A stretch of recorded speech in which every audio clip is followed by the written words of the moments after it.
The room smelled like pine, sugar, and lies. My wife's family passed gifts in a circle, laughter bouncing off the walls like harmless noise. Her sister squealed over a bracelet. Her father clapped too loud. My wife avoided my eyes. That was when her phone vibrated on the table. Once, then again. She didn't check it. She didn't need to. I felt it in my chest first. A pressure, a warning, the kind that arrives before bad news, not after. She finally looked at me. Just a glance. Too fast. Too careful. I smiled. "That's okay," I said, my voice steady. "I brought something for you." The laughter continued for a half a second longer. Then it died. Not because of my words, because of my tone. I stood, reached under the tree, and lifted a flat black envelope. No ribbon, no card. My wife's mother frowned. My wife went pale. She knew that envelope. She just didn't know how much I knew. I handed it to her. "Open it later," I said softly. "After dessert." Her fingers shook as she took it. Inside me, something had already gone quiet. It hadn't started with proof. It started with absence. Late nights explained too quickly. A laugh she didn't share with me anymore. A new password. A phone always face down. I told myself it was stress, work, family, anything that didn't require me to imagine her choosing someone else. Denial is efficient like that.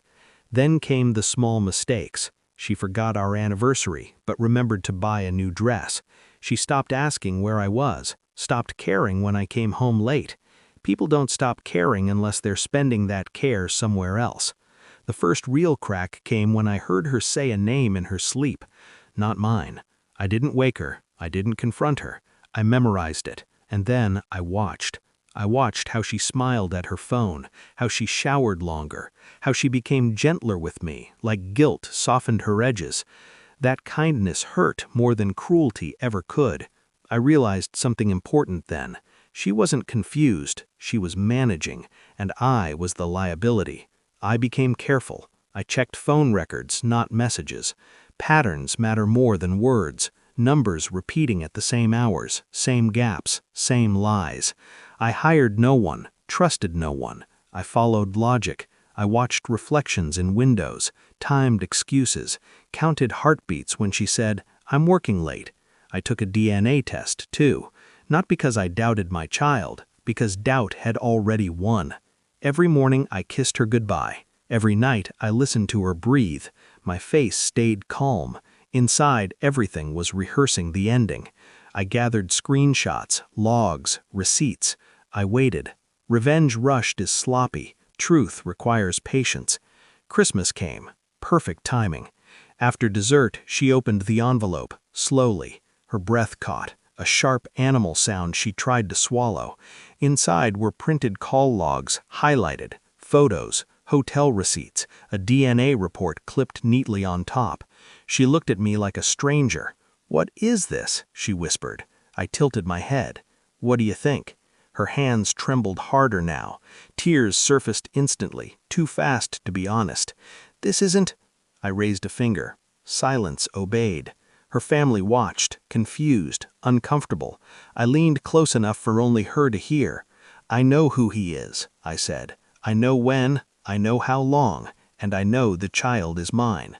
Her knees almost gave out. I felt nothing. I turned to the room. "I brought gifts," I said calmly, "just not the kind you wrap."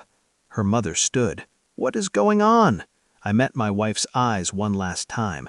"This," I said, "is what betrayal looks like when it's documented." I placed copies on the table. Not all of them, just enough.